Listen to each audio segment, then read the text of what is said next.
Dominic Carter never imagined that a single moment would shatter the fragile dignity he had so carefully built over the years. Yet, as soon as he set foot in the lavish first-class lounge at Washington National Airport, Sandra McKee decided that he, in her narrow view, did not belong there. In less than 5 heartbeats, her eyes narrowed with a cold, practiced suspicion as she declared in a hushed yet seething tone, "Security!" a word that would soon trigger an avalanche of injustice. To Sandra, all that mattered was the color of his skin, not the custom-tailored Tom Ford suit accentuating his athletic build, or the quiet determination that shone from his deep brown eyes. Despite Dominic's quiet dignity, a dignity forged in the crucible of countless battles against discrimination and obstacles, Sandra's prejudice was a force as undeniable as gravity, built not out of reason, but a long-buried hatred for those who dared to succeed against all odds. Unbeknownst to the casual onlookers, Dominic had built an empire from nothing, amassing billions from a groundbreaking AI venture that revolutionized nearly every major airport in America. Yet, to Sandra, he was merely that startup guy, a dismissive label that did nothing to conceal the venom in her tone. As security officers stepped in to escort him away, most passengers cast their eyes downward, unwilling to challenge the status quo. Only young Jamal, wide-eyed and perceptive, recognized the magnitude of the moment. The moment when a titan of technology was reduced to a target of petty, unjust discrimination. Even as Dominic maintained an expression of calm indifference, he couldn't help but sense the tension crackling in the air. He knew that appearances could be deceiving. This was not the first time he had been subjected to such mistreatment. Without a trace of anger, he reached into his leather portfolio, adjusted his platinum cufflinks, a memento of his first billion-dollar deal, and made a discreet call that set his contingency plan into motion. "Protocol Raven, begin observation mode," he whispered deliberately. Those few words, filled with the promise of retribution, sealed the fate of Regalis Airways and served as the spark that would ignite a firestorm of change. A sleek, black Bentley eventually arrived at the terminal, its presence as silent and unyielding as destiny itself. The chauffeur, impeccably dressed and unaware of the underlying storm, opened the door for Dominic with a courteous, "Will you be needing any assistance with your luggage, Mr. Carter?" Dominic, however, simply replied with a polite yet firm, "Just the carry-on, James. I travel light these days." With every step he took, his custom suit and confident stride defied the narrow-minded assumptions of those around him. Even as he sensed furtive glances and barely concealed smirks from fellow travelers who believed he was an imposter in a realm reserved for a certain type of passenger. Upon entering the terminal, Dominic felt the familiar shift in energy that always greeted him like an unwelcome reminder of a system steeped in bias. There were the subtle double takes from people too busy or too afraid to confront their own prejudices, the tightening of grips on purses by white passengers as if to ward off an unspoken menace. Yet, through it all, Dominic kept his expression as calm and unreadable as ever, refusing to let the cruelty of others rob him of his inner peace. It was a small act of defiance, a silent rebellion that had become as routine in his life as clockwork, a necessary armor against the relentless waves of demeaning treatment. When Dominic approached the first-class check-in counter, he was met by 2 gate agents whose disparate attitudes laid bare the deep-seated bias in Regalis Airways' own corridors. Erica, the younger of the 2, greeted him with a polite smile, but it was Sandra McKee, whose badge proclaimed her authority, that embodied every racist preconception he had encountered. Sandra's greeting, laced with a subtle sneer as she mechanically accepted his identification and his coveted platinum frequent flyer card, felt like a personal insult. "Good morning, Mr. Carter," she said, her tone dripping with condescension, as if the simple act of verifying his boarding pass was an unnecessary imposition. Even as she switched between him and Erica, whispering furtively about his origins and dismissing him as merely a fortunate startup success, Dominic's heart ached with both the weight of history and the chill of present-day hatred. The encounter escalated as Sandra insisted on scrutinizing every inch of his boarding pass with an exaggerated formality. When Dominic calmly informed her that his ticket was unquestionably valid, priced at the premium cost reserved for those who truly belonged, her eyes flared with an unspoken dare. "This ticket, it's probably someone else's," she muttered, her voice thick with disdain as she leaned closer, insinuating that perhaps his entire identity was a fabrication. At that moment, a nearby older gentleman, clad in a casual golf shirt and khakis, openly mocked him. "Coach is that way," he declared loudly, his sneer echoing through the terminal like a challenge.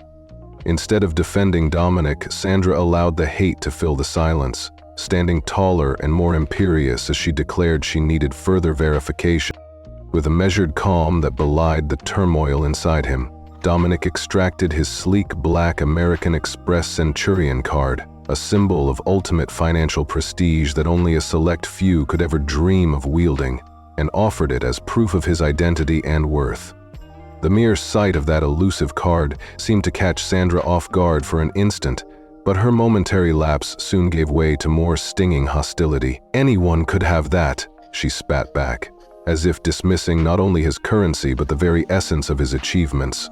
Without offering him a chance to defend his integrity, she immediately summoned security, her voice rising to an edge of menace that hinted at far more than mere standard procedure. As Dominic was led away into the cold, impersonal corridors of the security office, his composed demeanor masked a raging storm of pent-up resolve. To onlookers, it might have appeared that he was simply another disgruntled passenger. Yet his every step and measured glance spoke of a life spent braving prejudice and injustice, without yielding to the demonization that many of his peers felt. He moved with the grace of a man who had weathered countless battles, the quiet, calculated force of destiny now gathering momentum for a historic reckoning. In the security office, Victor Grant, a stalwart figure with salt and pepper hair and the disciplined bearing of a retired military officer, attempted to mediate the situation. His question, gruff yet tinged with empathy, "What seems to be the problem here?" barely pierced the mask of procedural routine that Sandra wore with such smug satisfaction. Even as Victor acknowledged the validity of Dominic's documentation, Sandra's objections blustered on, steeped in the kind of baseless suspicion that had defined her entire career. It was a moment when both the cruelty of prejudice and the inefficacy of outdated protocols converged. An injustice that stung deeply not only for Dominic, but for every soul who had ever been reduced to a stereotype by the callous hand of authority. In that quiet yet charged moment, as he was escorted further away from the civilized realm of first-class privilege, Dominic's mind was already orchestrating a plan that would soon transform his quiet suffering into an explosive act of retribution. Just as the reality of his mistreatment was beginning to sink in, he made another discreet call. "Protocol, Raven. Full spectrum engagement," he instructed softly, a command laden with promise and the unmistakable guarantee of a coming reckoning that would shake the very foundation of the system that had so long oppressed him.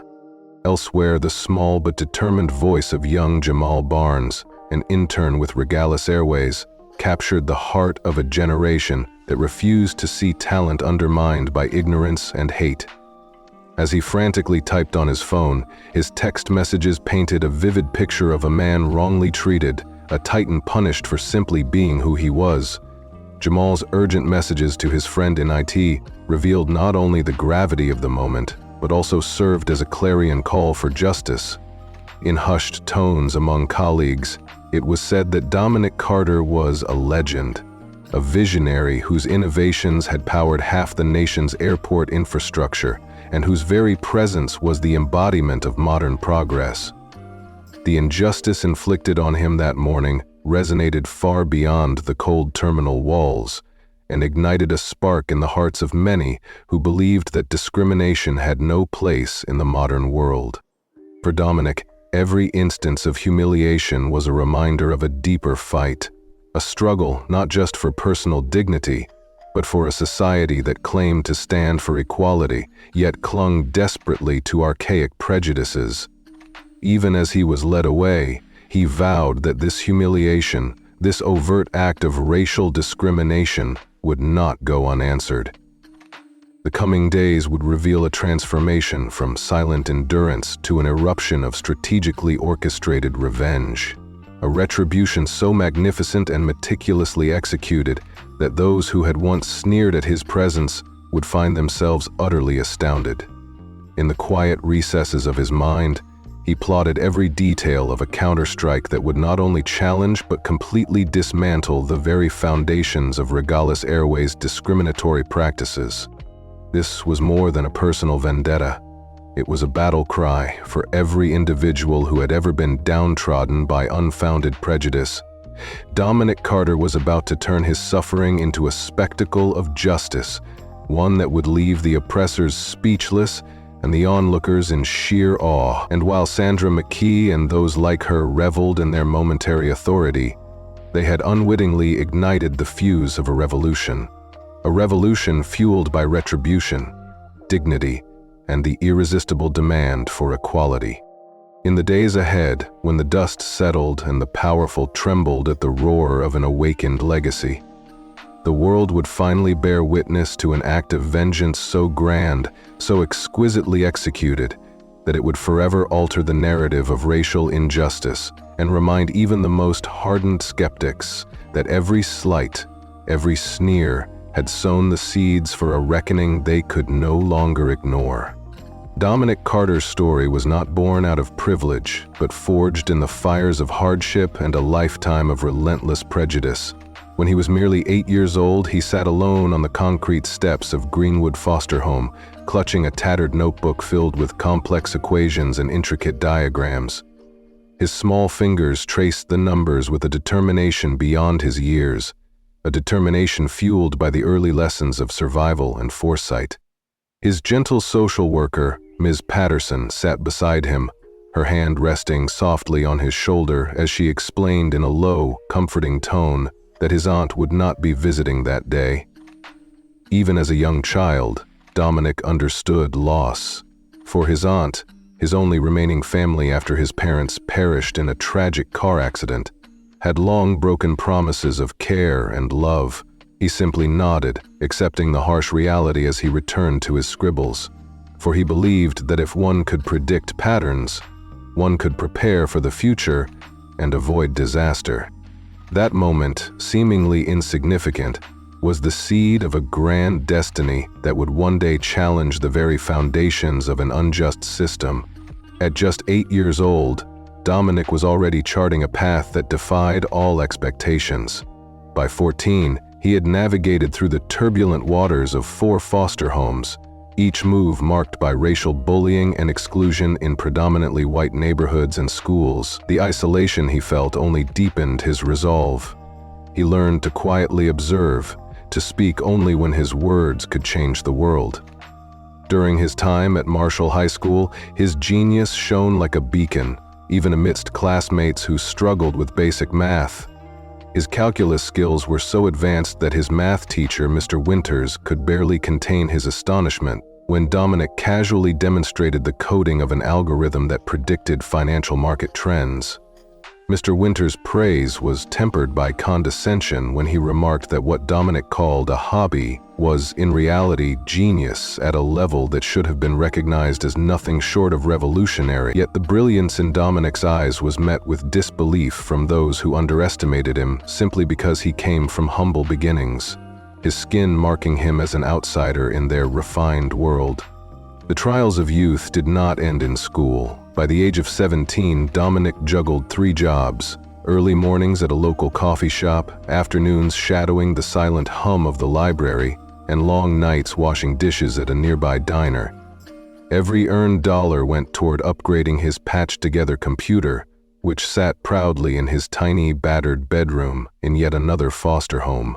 One chilly night, when the clock struck 3 in the morning and most of the world slept, his foster father, Jim, found Dominic hunched over the glow of his monitor, feverishly coding. Jim, who had never been cruel but never really offered the warmth of a father, warned him that burning the candle at both ends would only lead to broken dreams. Dominic's response was simple but potent. His scholarship applications for MIT were due next week, and this app, designed to analyze historical weather patterns and crop yields to predict food shortages, could save thousands of lives. That night, after only 3 hours of sleep, he awoke to find an envelope waiting on his desk. Inside was a letter offering him a full scholarship to MIT. A small victory that should have marked the start of an endless success story. Instead, it became a bittersweet reminder that the road to success was never free of sacrifice. At 19, Dominic's budding brilliance attracted the attention of powerful men in expensive suits during a sterile conference room meeting in downtown Boston. 3 white men, smiling excessively, presented him with an offer that was shockingly modest. $50,000, 0 cents, for intellectual property that he knew was worth millions. Bradley Winston, a silver-hailed venture capitalist whose smooth words barely disguised his underlying contempt, laughed at Dominic's incredulity. "Your algorithm is impressive, Mr. Carter," he said, though his tone dripped with condescension as he referred to him as a rough-around-the-edges student with unproven concepts. Dominic's explanation of his predictive model, which had already captured the interest of the World Food Program, fell on deaf ears. Instead of nurturing his revolutionary creation, Winston and his associates schemed to strip away the humanitarian essence of his work and transform it into a product for hedge funds. With righteous indignation, Dominic countered their arguments, only to be dismissed as naive in the ruthless world of business, where power and connections reigned supreme. That meeting marked his first major betrayal, a moment that would haunt him for years, as Winston's firm later launched a derivative system that enriched them by millions, while Dominic received nothing but a bitter lesson in injustice. Back at the airport, as news of Dominic Carter's mistreatment in the first-class lounge spread like wildfire among the staff, tensions reached a fever pitch. In the security office, Victor Grant, a salt-and-pepper veteran of airport security with a history of military service, rechecked Dominic's documentation with a hesitance that betrayed a silent acknowledgement of the racial bias permeating the system. Though he officially declared the documents to be in order, the look in his eyes said otherwise. A look that silently condemned the arbitrary and racially charged actions of Sandra McKee. When Victor finally allowed Dominic to leave with an offer to personally escort him back to the lounge, Dominic's calm response, "I believe my flight is boarding soon," was laden with an unspoken promise that this injustice would not go unanswered. As he stepped away, his phone buzzed with a supportive message from Jamal Barnes, a dedicated intern who admired him and recognized the importance of standing up against such blatant discrimination. Outside the terminal, within the shadow of a sleek black SUV, a formidable woman named Leah Okoro watched the proceedings with the meticulous focus of someone who had fought the worst of humanity and emerged stronger. At 45, with her cropped hair and alert eyes, Leah had been recruited by Dominic himself away from her high-ranking position at the CIA. Her role as head of global security for Coal Dynamics was not just a job, it was a mission to expose the rotten underbelly of systemic prejudice and corruption. When her phone rang and she heard Dominic's voice, cool, determined, and resolute, she sprang into action. He confirmed that Protocol Raven was active and that assets were being positioned. This was not simply an act of revenge, but a quest for accountability and long overdue consequences. Leah's intel painted a damning picture of Regulus Airways. Their connections stretched deep into the offshore havens of the Cayman Islands and Switzerland, and their CEO, Charles Whitmore, was known to play golf with high-ranking senators. Her secured tablet revealed vulnerabilities in their outdated cybersecurity, a toxic internal culture where 18 sexual harassment settlements in just 5 years were buried under layers of legal cover-ups, and a flight safety record maintained not through genuine safety improvements, but through aggressive legal suppression. For Dominic, who had faced humiliation and derision simply because he was a successful black man in a predominantly white domain, These revelations only fanned the flames of his resolve. He declared that this was never about petty revenge. It was about setting a precedent that no system, however powerful or long-standing, could continue to operate without accountability. As Dominic's plan began to take shape, Leah and he meticulously strategized their next steps. They would expose every skeleton in Regulus' closet, every unethical transaction, and every instance of racial prejudice, starting with the very face of the corruption. Sandra McKee and her ilk, those who used their positions to oppress and marginalize successful black men. Their actions were not meant to harm innocent bystanders, but to tear down a system that had thrived on subjugating those who dared to rise. Meanwhile, at the corporate headquarters of Regulus Airways, CEO Charles Whitmore was unwinding with a glass of fine whiskey after a round of golf with Senator Thomas Green, the Senate Transportation Committee's chairman. His conversation over the phone with CFO Martin Reynolds was laced with relief and triumph as they discussed delaying costly safety regulations that would have forced them to spend at least $30 million, 0 cents, on upgrades. Whitmore's smug satisfaction was interrupted by a call from the Public Relations Department, which informed him about the high-profile incident involving Dominic Carter, now a name that was causing social media uproar. In a tone that mixed irritation with disbelief, Whitmore could hardly fathom why his company's negligence in treating a renowned innovator with dignity was now a public scandal. The incident at the airport was just the latest chapter in a long saga of betrayal and discrimination that had haunted Dominic Carter since his childhood.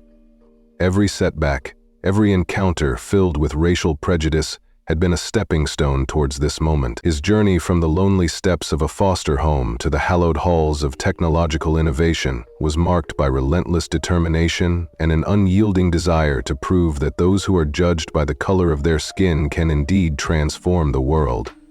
And now, as he prepared to board his flight with a mind abuzz with plans for full-spectrum engagement, Dominic was ready to transform his pain into a relentless force for change. He knew that the reckoning he was about to unleash would be more than a personal vendetta. It would be a seismic shift in power, a rallying cry for every overlooked and downtrodden individual. His voice, steady and resolute, had already struck a chord with those who had long suffered in silence. Every injustice inflicted upon him had imbued him with the strength to confront the oppressors head-on, exposing their corrupt practices and demanding accountability. In a softly spoken declaration that carried the weight of years of suffering and hope, Dominic vowed that every act of discrimination, every moment of humiliation, would culminate in a response so grand and transformative that it would leave his detractors stunned and the oppressed vindicated. His call for justice was clear. No one in Regulus's rotten system would escape scrutiny, and every individual who had ever contributed to that pervasive culture of exploitation would be held accountable. In that defining moment, as the world around him buzzed with the chaos of compromised loyalties and emerging scandals, Dominic Carter was not just a victim of a prejudiced system, he was its most potent adversary.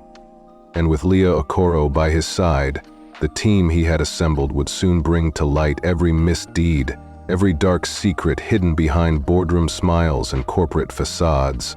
The wheels of retribution were in motion, and the stage was set for a dramatic upheaval that would leave audiences, especially those wise and seasoned American women who had long seen the injustices of the world, both shocked and inspired. This was not mere revenge.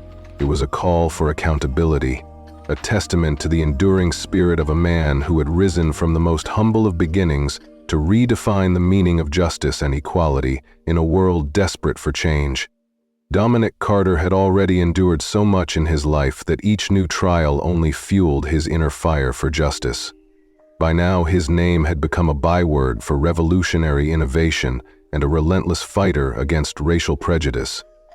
Yet in the corridors of power, his very existence was an unsettling thorn in the side of those who believed in maintaining a status quo steeped in discrimination and greed. At Regulus Airways headquarters, a call came in from the Public Relations Department, reporting that the troubling incident involving Dominic at Washington National Airport had reached a fever pitch in the media. A PR representative explained in a clipped tone that the man in question was none other than the founder and CEO of Coal Dynamics, the influential tech giant known for pioneering advanced AI. When questioned further about his race and background, an executive named Charles, whose dismissive wave betrayed his contempt, confirmed without emotion, standard response, then, "Regalis Airways is committed to diversity and inclusion, blah blah blah. This is merely an isolated incident, not reflective of our values." His tone was almost mocking as he brushed off any suggestion of systemic issues by insisting they simply blame the employee and move on. Charles was clearly infuriated, not by the incident itself, but by the nuisance created by media outrage, perceiving the entire debacle as nothing more than a momentary lapse that would be forgotten by tomorrow. He grumbled about how society had become overly sensitive and how nothing was as important as the bottom line, especially when he casually mentioned that Coal Dynamics was just another tech company making too much money without real-world experience. In his eyes, Dominic's presence was an inconvenience, a misfit in an industry where power was measured in dollars and connections, not in human decency. Back at the airport, the tension was palpable among the staff. In a cramped employee break room, Erica, a younger colleague, confronted Sandra McKee with concern in her voice. "Sandra, what happened with that passenger was wrong," Erica said softly, her eyes filled with disapproval and empathy. Sandra, who had long prided herself on her unwavering adherence to protocol, reacted defensively, replying, "Excuse me?" That man had every right to be in the lounge. His documentation was valid, but Erica pressed on, questioning how Sandra could claim suspicion when Dominic was better dressed than many first-class passengers. The conversation took a darker turn as Sandra bluntly insinuated that men like Dominic always played the victim and sought special treatment. Erica, shaking her head in disbelief, argued that Dominic was simply asking for the same fair treatment that every other passenger deserved. Though Sandra dismissed Erica with the cold authority of someone who had spent 20 years on the job, Erica's words clearly struck a chord when she mentioned the name Dominic Carter, a name that should have commanded respect in their corporate world. For the first time, Sandra's face betrayed a flicker of uncertainty about the impact of her actions, even as she stubbornly held to her misguided beliefs. Meanwhile, as Dominic's flight was ready to board, his phone buzzed with a short, coded message from Leah, his trusted and formidable head of global security at Coal Dynamics. With the precision of a military operation, she informed him that Phase 1 was ready and instructed him to simply reply with "Begin." With that terse command, Dominic set in motion a plan to expose every wrongful act, every hidden corruption within Regulus Airways. Outside, as his flight took off from the tarmac under the bright American sun, shaky cell phone footage of his confrontation with Sandra had already ignited a firestorm on social media. Witnesses had captured his dignified demeanor as he was forcibly removed from the lounge, a scene that was brutally juxtaposed with Sandra's forced professional smile on her official headshot. Major news outlets soon picked up the story, and a grim-faced CNN anchor announced the breaking news. Tech billionaire and AI pioneer Dominic Carter was allegedly denied access to a first-class airport lounge despite having valid documentation. Regulus Airways now faces accusations of racial profiling. As Dominic listened silently in his waiting car, navigating through congested San Francisco traffic, his phone rang again. This time it was Leah, confirming that the news cycle was now trending in his favor and that the planned digital insertion was progressing smoothly. Her calm, measured tone over the secure line reminded him that every move, every calculated step was part of a grand strategy for accountability, not mere revenge. At Regulus headquarters, chaos reigned behind the polished veneer of the corporate boardroom. Charles Whitmore, the CEO, known for his leisurely rounds of golf with influential senators, scanned an official statement on his tablet. The statement, drafted in a tone meant to placate the public, declared that Regulus Airways was deeply committed to diversity, equity, and inclusion, yet it tried to trivialize Dominic's experience as an isolated error by a rogue employee, a statement that Charles dismissed with a wave and a gruff, "There, problem solved." The crisis management team around him, including Teresa Williams, the chief communications officer, and Martin Reynolds, the CFO, exchanged worried glances. Teresa spoke up with hesitance. "Sir, I don't think this will be sufficient. The optics are extremely bad, and Dominic Carter is highly influential in tech circles." Charles responded with a cold practicality. "It is just a PR hiccup. Blame the employee, make vague promises about doing better, and move on." There was no room for personal outreach or sincere apology in his strategy. Instead, he insisted on containing the damage as inexpensively as possible, dismissing any further discussion with a curt declaration that the meeting was adjourned. His callous decision-making, focused solely on profits and reputation, deepened the chasm between the oppressors and the oppressed. Elsewhere in the airport, Sandra McKee's earlier display of biased authority came back to haunt her. As she paraded through the employee lounge, buoyed by the attention of colleagues who had seen the news, she insisted she was simply protecting the integrity of their premium spaces. But Erica's cutting retort reminded everyone present that the truth was far from what Sandra claimed. "You targeted him specifically," Erica challenged openly. The room fell silent as their supervisor summoned Sandra to his office. With an air of cold inevitability, Sandra's phone buzzed with a message from Regulus HR, demanding that all employee social media accounts be reviewed for comments on recent events. Even within the confines of her professional world, Sandra's abusive behavior and racially charged actions were under scrutiny, and whispers of past complaints began to surface. At the same time, unexplained glitches disrupted Regulus Airways' booking system. Premium flight reservations mysteriously downgraded to economy, valid credit cards were inexplicably declined, and the glitches seemed to be targeting the airline's most profitable routes and highest value customers. In a bustling IT headquarters in Dallas, systems administrators frantically attempted to patch one error, only to have three more emerge, an almost deliberate act of digital sabotage. It was as though the very system was fighting back against the corrupt practices of its overseers, a silent but powerful rebellion stirring beneath layers of outdated cybersecurity protocols. In a quiet hotel suite in San Francisco, Dominic sat before multiple screens as real-time data revealed the orchestrated chaos within Regulus's systems. Leah's steady voice came through a secure video connection as she explained that Operation Mirror was active and that their digital insertion was performing perfectly. They had discovered vulnerabilities in Regulus's executive communications, and every exposed flaw chipped away at the credibility of Charles Whitmore and his inner circle. Leah revealed that the disruptions, though disguised as mere system errors, were in fact targeted strikes designed to hurt the profit margins of the corrupt airline. Dominic listened intently as Leah detailed how they had even enlisted the help of internal allies, like Jamal Barnes, an airport employee who had risked his job to provide access to internal communications channels, and Victor Grant, a longtime security veteran whose conscience was stirring as he rewatched the footage of Sandra's aggressive behavior. "Victor must be reached quietly," Dominic instructed softly. "I want to know where he stands on all of this." As these layers of betrayal and retribution unfolded, the human element weighed heavily on Dominic's heart.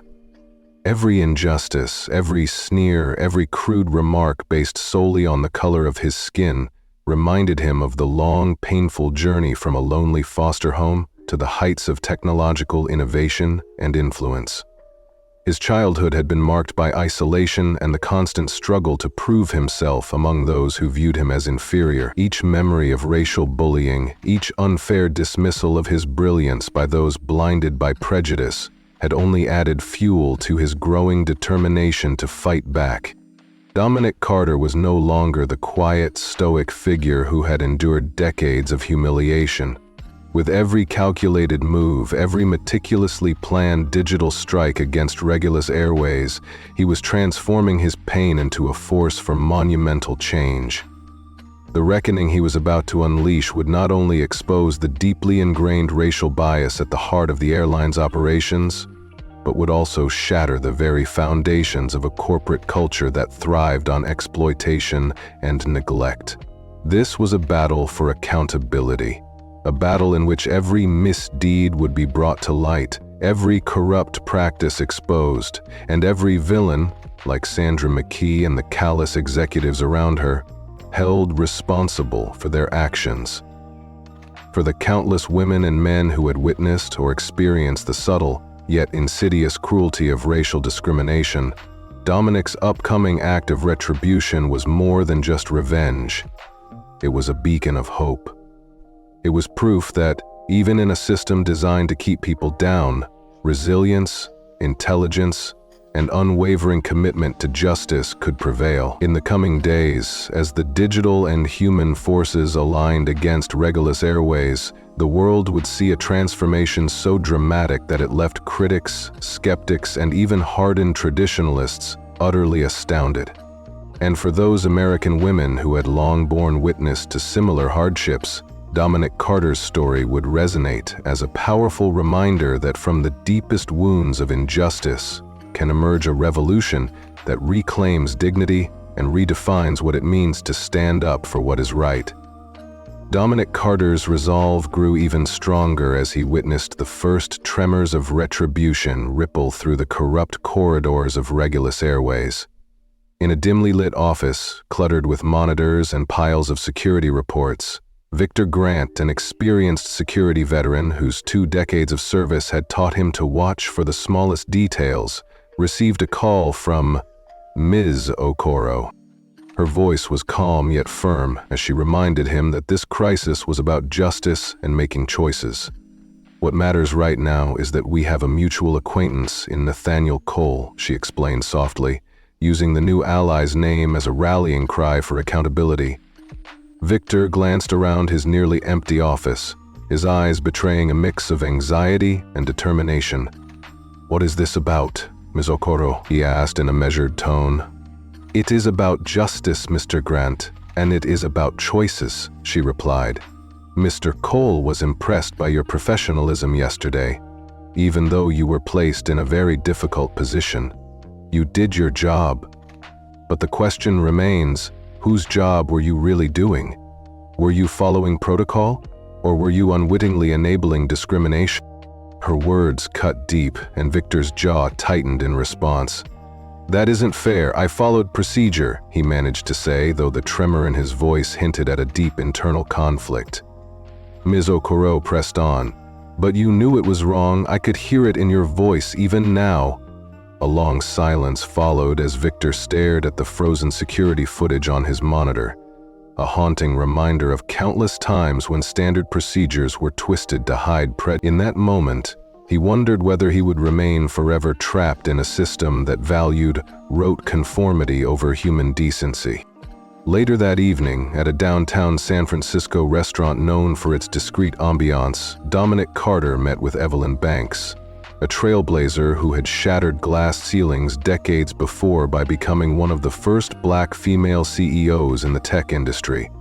Over sparkling glasses of Cabernet Sauvignon and soft jazz music in the background, Evelyn looked at Dominic with a knowing gaze. "I saw the news," she said quietly, leaning in so that only he could hear. "It brings back memories, some of them bitter but also a resolve that never wavered." Dominic nodded in agreement, his eyes reflecting both determination and a tinge of sorrow. "Some things never change," he replied, his voice steady despite the weight of his past. Evelyn countered, "But some things do change. 20 years ago you would have had no recourse. Now you have resources, influence, and power, and you must use them wisely." Dominic's gaze hardened as he reaffirmed, "I intend to use them, to expose every rotten layer of Regulus Airways." Evelyn sipped her wine thoughtfully before continuing, "I taught you patience for a reason. The long game always wins. True power isn't about destruction. It is about transformation. When the storm hits, and it will, you must be ready to lead." Dominic leaned in closer and said, "This isn't just about personal revenge. It's about accountability for every instance of discrimination they have allowed to persist. We are going to bring transparency to their corrupt practices, and then what happens next will be determined by the market, regulators, and the public." Their conversation, laden with the weight of years of accumulated hurt and injustice, was a vow that change was coming, and it would be as transformative as it was righteous. Across town, the situation at Regalis headquarters spiraled further into chaos. Customers inundated social media with complaints about canceled flights, lost reservations, and multiple charges on their credit cards. The hashtag Regalis Chaos quickly trended alongside Fly While Black, a rallying cry of indignation.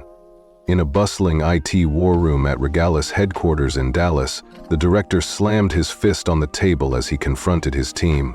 "How is this possible? We patched every vulnerability," he demanded. A junior analyst, her voice trembling slightly but laced with determination, spoke up. "Sir, I think I might know what's happening.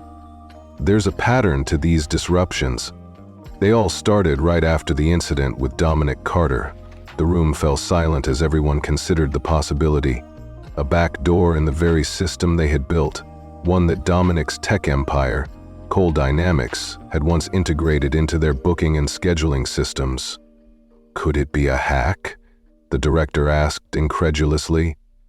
The analyst pressed further. "It's almost as if someone activated a hidden trigger in your system, one that was designed to be undetectable until it was too late." The tension was palpable, and even as the room buzzed with low murmurs, one thing was clear. Every move made by Regalis Airways was now under intense scrutiny. Meanwhile, from a secure location, Leah Okoro was briefing her team of cybersecurity experts. Her voice resonated with unwavering authority over the encrypted line. "Phase 2 begins now," she ordered. "I want every email, every text message, every internal memo related to discriminatory practices or regulatory violations pulled and analyzed. We're going to expose everything." One of her analysts quickly chimed in. "We've already uncovered something interesting.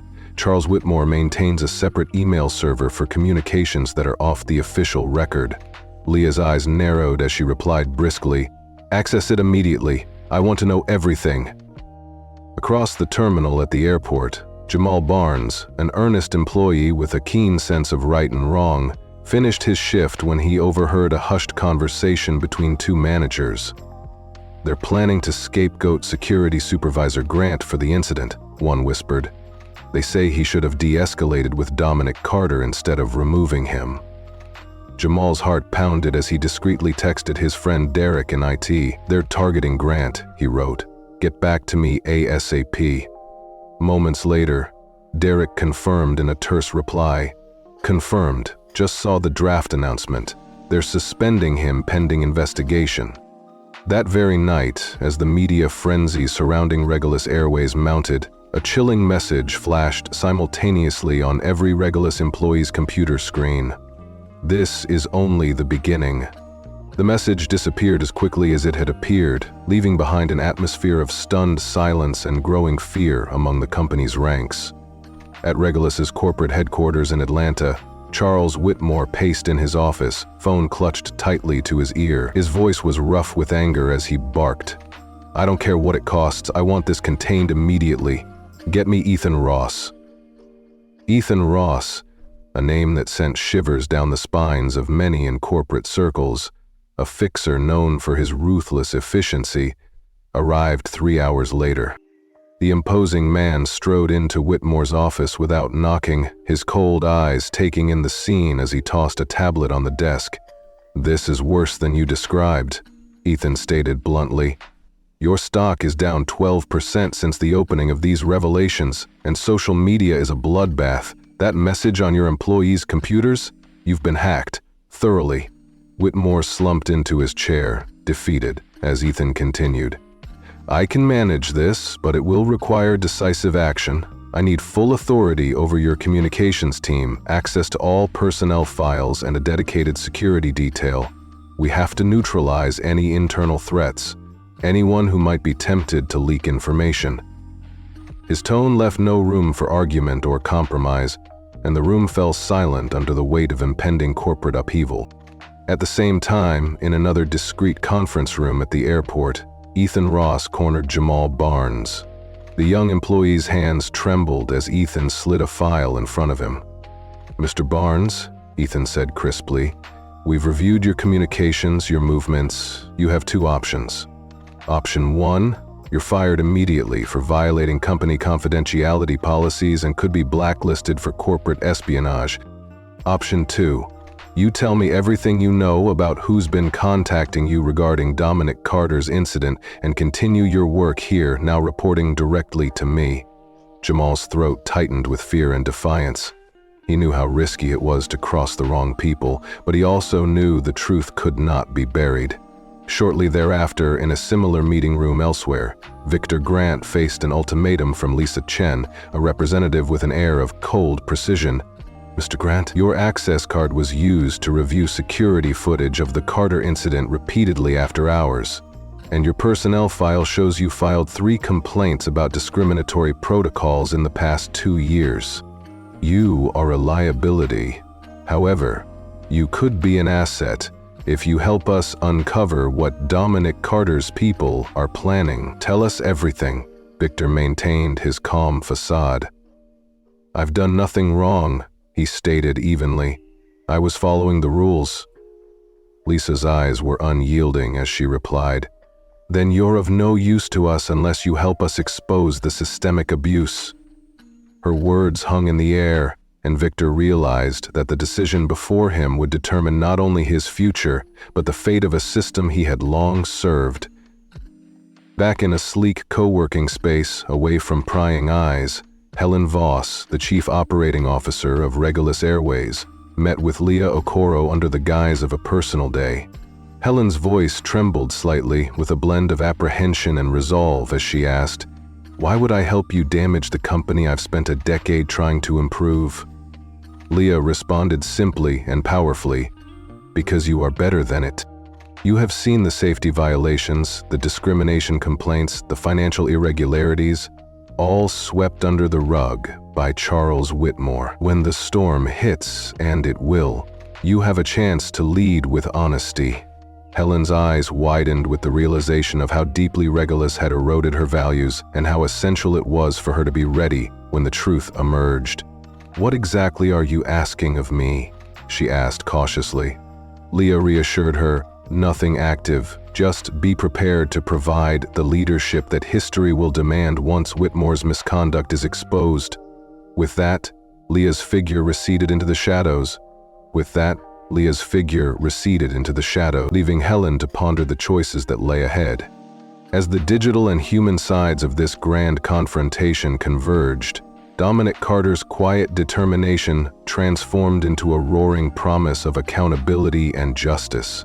He had endured a lifetime of unyielding prejudice, from the lonely steps of a foster home to the hollowed halls of innovative success, and now he was about to use every resource at his disposal to dismantle a system that had long oppressed him and many others like him. This wasn't mere revenge. It was a revolution, a meticulously orchestrated campaign to expose every dark secret, every discriminatory act, every hidden file of evidence that Regulus Airways had tried so desperately to bury. And as voices like Ms. Okoro's, Evelyn Banks's, and even the reluctant confessions of Victor Grant began to surface, the stage was set for a transformation so dramatic and unyielding that it would leave even the most hardened observers in utter disbelief. American women who had watched decades of similar injustices would finally see that from the depths of relentless adversity, true power and true change could arise, turning every act of suppression into a catalyst for a future defined by dignity and justice for all. Dominic Carter's crusade for justice had reached a fever pitch by the time the hidden machinations of Regulus Airways were laid bare.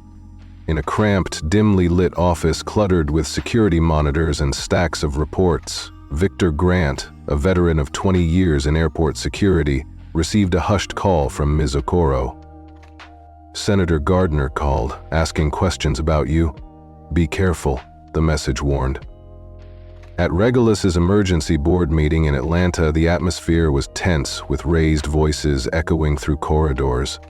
William Freeman, a senior board member, argued, "This is spiraling out of control. We need to settle with Carter immediately." But Charles Whitmore, face flushed with anger, countered, "Absolutely not. A public apology would be a sign of weakness. Discrimination lawyers would descend on us like vultures." CFO Martin Reynolds added that the stock had dropped 18% in 3 days, making investors nervous. Helen Voss, the COO who had long tried to reform the company from within, finally spoke up. "And if the allegations of financial irregularities prove true?" A heavy silence followed as Charles fixed her with an icy stare. "Those allegations are fabricated, Helen," he sneered, though his voice wavered. Just then, an urgent note arrived. "Coal Dynamics just released a cryptic statement on social media, and it's already being shared by over 50,000 people," Charles announced in a tight voice.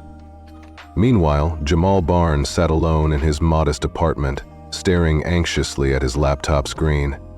After his confrontation with Ethan Ross, he had called in sick, claiming food poisoning, an act born out of desperation. His phone rang unexpectedly with an unknown number. "Hello?" he answered cautiously. A woman's voice identified herself as Leah Okoro from Coal Dynamics. "We need to talk. Ethan Ross has placed you under surveillance. There's a black sedan parked across from your building. You are a witness, Jamal. In Ross's world, witnesses are either neutralized or controlled. You have a choice. Stay silent and hope Ross loses interest, or stand up and help us expose the truth. Either way, we will protect you." Jamal's heart pounded as he glanced out the window and saw the dark sedan with tinted windows, an ominous reminder of the danger looming over him. In another part of the city, Victor Grant was clearing out his desk after being placed on administrative leave, a corporate euphemism that left his future uncertain. As he packed away service awards in a plain cardboard box, his secure personal phone vibrated with a message. "Your car is waiting in the east parking lot. A black Tesla Drive is trustworthy." Without hesitating, Victor grabbed the box and left, soon finding himself ushered into a private meeting room at an unmarked office building. There, Dominic Carter greeted him with a firm handshake. "Mr. Grant, thank you for coming," Dominic said quietly. Victor's response was laced with resignation as he admitted, "I had little choice. My career may be over, or perhaps just beginning." Dominic's expression was steady as he added, "I need the truth from you, nothing more." Victor's eyes betrayed the years of unspoken guilt and discontent as he admitted, "I have witnessed the abuse at Regulus for years. I followed the rules, but the system is rotten, and now the time has come to expose it." With that, the seeds of transformation were sown. A revolution that promised to upend every corrupt pillar of Regulus Airways and restore dignity to those who had long been oppressed. Dominic Carter's grand campaign against injustice reached a feverish climax as every shadow of Regulus Airways' corruption was dragged into the light. In a conference room at Regulus headquarters, fresh evidence emerged that sent shockwaves through the already crumbling empire. A secure message arrived on a company phone. Banking records had been accessed and offshore accounts were being scrutinized. It turned out that Charles Whitmore himself had personally authorized transfers to shell companies located in the Cayman Islands, clear proof that he had been funneling money to hide ill-gotten gains. Meanwhile, across the bay in a sleek San Francisco office overlooking the glistening waters and the softly rolling fog of the Golden Gate, Dominic Carter was meeting again with his longtime mentor, Evelyn Banks. With quiet authority, he revealed the damning documents on a secure tablet that connected threads of financial malfeasance to the very board that had dismissed his early struggles. The very banking group that once denied my first business loan now owns a significant share in Regulus Airways, he explained, his voice steady and resolute. And the same board members who ridiculed my MIT scholarship, awarded under affirmative action, now sit on Regulus's advisory board. Evelyn studied the data intently and remarked, "You have been tracking this for years. Information is power, and you now have it in spades." Dominic simply nodded, a silent promise in his eyes that he would use this leverage not for personal vendetta, but as a clarion call for accountability. At the same time, back at his temporary command center, Ethan Ross, a cold and calculating fixer whose sole purpose was to protect the corrupt regime, was reviewing files on potential pressure points against Dominic. One of his assistants hurriedly interrupted, "Sir, we have found something interesting in Cole's past." Ethan Ross looked up, his face contorting into a mask of predatory interest. "What is it?" he demanded. The assistant explained that when Dominic was just beginning his entrepreneurial journey, his first company had been effectively stolen from him by venture capitalists at Winston Financial Group, and the principal partner there, Bradley Winston, now sat comfortably on Regulus's advisory board. Ethan's eyes narrowed as he realized that this wasn't merely an isolated airport incident. It was personal. "Find everything you can on that first company and what exactly happened," Ethan ordered. "We need leverage to bring down Carter." Meanwhile, Leah Okoro's investigation was intensifying. In a high-section digital vault, she was meticulously compiling evidence of Regulus's darkest secrets: falsified flight maintenance logs meant to skirt costly repairs, harassment complaints that always vanished into corporate oblivion, and the most damning of all, the secret documentation linking private charter flights to human trafficking operations. "This goes far beyond standard corporate misconduct," Leah stressed during an encrypted video conference with Dominic. "We're talking about connections to cartel money laundering through their subsidiary charter company." Dominic's eyes hardened as he listened, and despite the calm exterior he was known for, his tone betrayed the weight of the betrayal. "Do we have definitive proof, enough to launch federal investigations?" Leah confirmed that they had flight logs, banking transfers, and passenger manifests that did not match official records. "Proceed with extreme caution," Dominic instructed. "We must be surgical in our approach. Innocent employees caught in the crossfire must be protected." That very evening, Sandra McKee, once a staunch enforcer of discriminatory policies at Regulus, returned home only to find paparazzi crowding her driveway, their cameras flashing like relentless lightning. As she desperately pulled into her garage, her phone erupted with notifications, social media posts, voicemails, and urgent text messages from co-workers. Among them was a message from a former colleague containing a viral video. In it, compiled security footage revealed a damning pattern in Sandra's behavior over the past year. Every incident of her discriminatory treatment was laid bare, each instance of unjust escalation against passengers of color, unmistakable in its cruelty. "Who leaked this?" she whispered to herself, panic rising like a tide. Desperate, she called Charles Whitmore's office, demanding the company's defense and intervention. Instead of receiving support, she was abruptly connected to Ethan Ross. His response was as cold as ice. "Miss McKee, you are being isolated as a scapegoat in this crisis. The company is dealing with a matter far bigger than your personal situation. I advise you to lay low and refrain from making public statements." But Sandra's protests, citing her adherence to implied policy and the long-standing practice of extra scrutiny for certain premium passengers, were brushed aside as potential defamatory accusations. In that moment, Sandra realized that the very structure she had helped uphold was turning against her, isolating her as a convenient target amid Regulus's collapse. In stark contrast, Dominic Carter sat alone in his hotel suite, surrounded by the quiet hum of late-night city lights.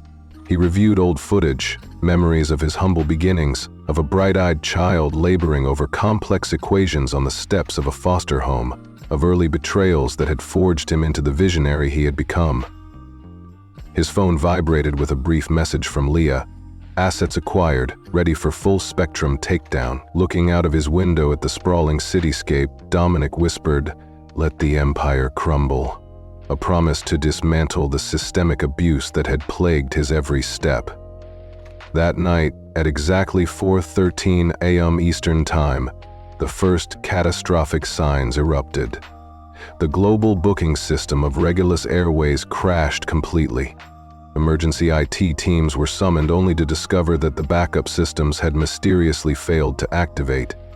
By 6 a.m., as flights were scheduled to depart, chaos reigned. Check-in kiosks displayed error messages, gate agents were unable to access passenger manifests, and security lines stretched endlessly as the TSA was forced to conduct manual checks. In the midst of this pandemonium, Charles Whitmore was jolted awake by a barrage of frantic phone calls from panicked executives. "What do you mean, total system failure?" he demanded from his CTO, who explained in a strained voice that every redundancy had been compromised. It was as if someone had known exactly where Regulus's vulnerabilities lay and struck them simultaneously. By mid-morning, major news networks broadcast live footage from airports across the country, showcasing stranded passengers and overwhelmed staff. The Regulus stock price plummeted as trading algorithms reacted to the unfolding catastrophe, but that was only the opening salvo. At precisely 9 a.m., a coordinated release of information hit every major platform. The Washington Post published a meticulous exposé on decades of corruption within Regulus Airways, complete with internal documents and testimonies from anonymous sources. At the same time, a whistleblower report landed on the SEC's public portal, outlining specific financial fraud and instances of deliberately suppressed safety concerns. CNN, MSNBC, and the Wall Street Journal all joined in, painting a picture of an institution steeped in systemic discrimination and financial manipulation. In his high-rise office, surrounded by crisis managers and attorneys, Charles Whitmore stared in disbelief as the media barrage escalated. "This isn't just a hack," Martin Reynolds, the CFO, said gravely. "This is coordinated warfare." In a frantic moment, Charles demanded, "Where's Ethan Ross? He was supposed to contain this." But Martin explained that Ross was fighting a tsunami with a bucket, his efforts proving woefully insufficient. Then, in an unexpected twist, Charles's phone rang with a call from Senator Gardner. Under mounting pressure, Whitmore fumbled for the remote and switched on Fox News, where Senator James Wheeler of the Transportation Committee was being interviewed live, standing side by side with Leah Coro. "These allegations, if verified, represent one of the most significant breaches of public trust in aviation history," the senator declared gravely, promising a full investigation by his committee. In a furious outburst, Charles raged, "That backstabbing son of a..." but was cut off by William Freeman, a senior board member, who reminded him that the issue was not just about personal rivalry, but about exposing truths that could no longer be hidden. Simultaneously, Victor Grant was giving a live interview on another network, his military bearing and stoic honesty adding credibility to his account. "I witnessed systemic discrimination that wasn't simply tolerated, it was encouraged," he stated calmly, recounting how his reports had vanished into administrative black holes. Across town, a youthful but articulate Jamal Barnes had also gone public, his passionate declaration that he had seen a respectable business leader treated like a criminal for simply existing in spaces where he was expected not to belong rapidly made him an internet hero.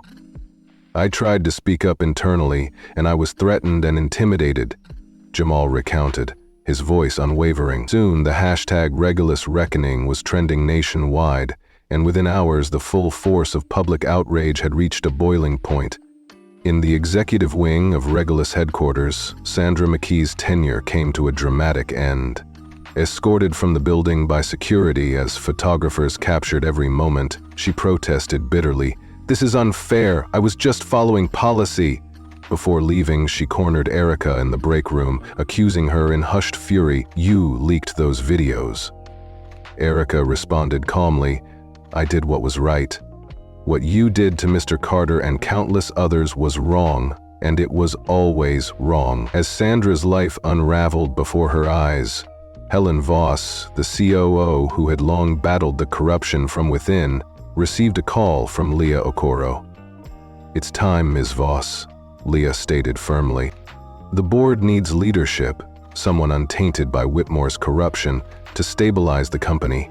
Helen, knowing that her internal memos on safety shortcuts and discriminatory practices had finally been noticed by key board members, responded with a measured breath. "If I step up, then Dominic Carter would be interested in discussing Regulus' future with me." As the emergency board meeting descended into chaos, Charles Whitmore desperately clung to control, insisting, "This is a coordinated attack. Cole is using his tech resources to wage corporate warfare." But when an assistant rushed in with an email from Charles's personal account, an email to Bradley Winston discussing how to bury maintenance issues and intimidate safety whistleblowers, the board's anger reached a fever pitch. "If even half of this is true," William Freeman stated gravely, "we face criminal charges, not merely civil penalties." With the board voting for Charles's immediate suspension, Regulus' fate was sealed. Meanwhile, Dominic Carter met with his own board at Cole Dynamics. "Regulus stock has lost 47% of its value in a single day," noted his CFO, "and they are on the verge of collapse." One director murmured approvingly, "They deserve it after what they did." Yet Dominic interjected calmly, "No company deserves to fail if it employs thousands of innocent people.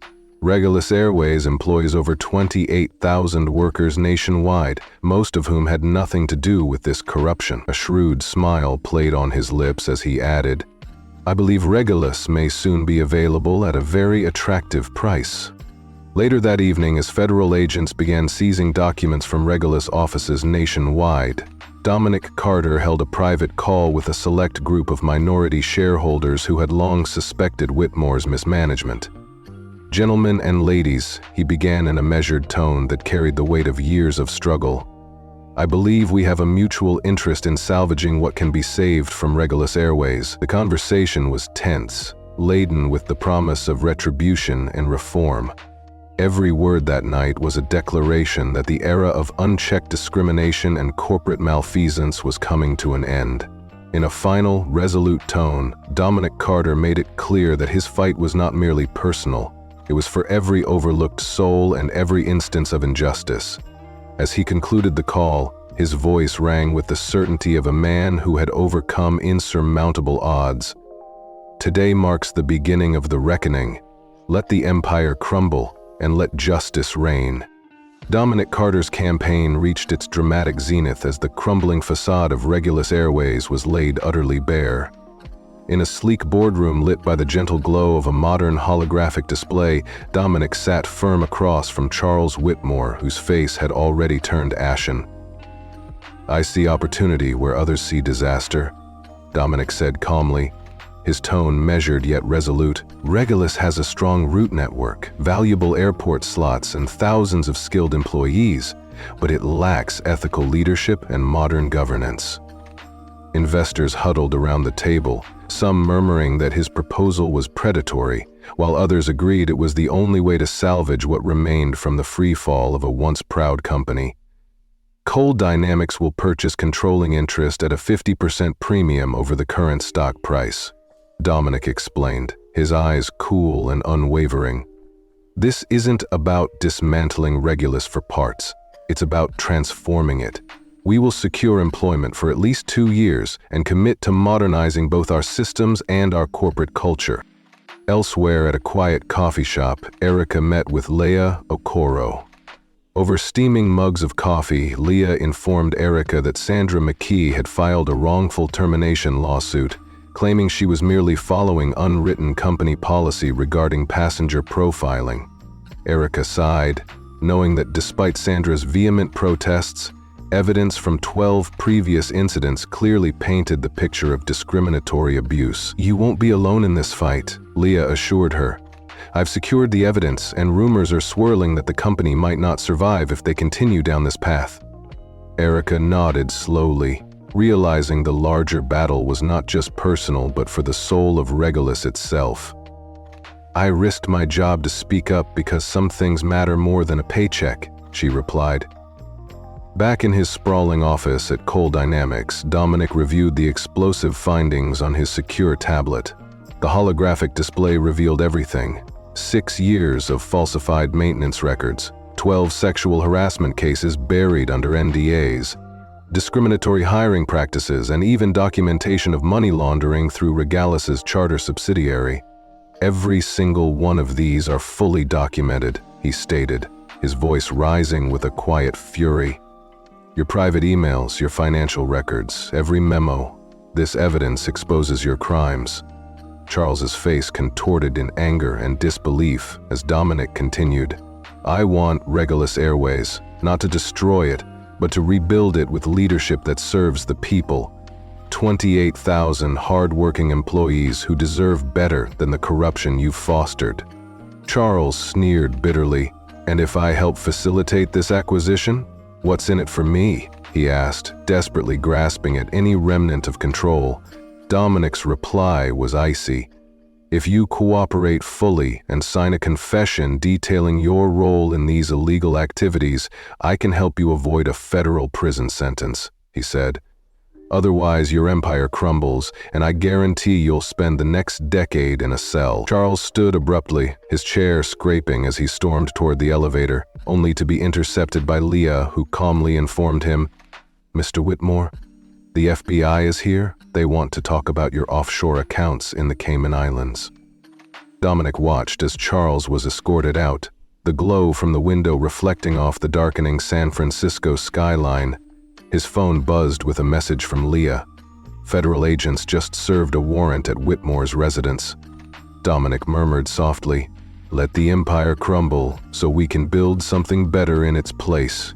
In that moment, justice and accountability dawned like the first light of morning, a promise of transformation for a system that had long betrayed its people.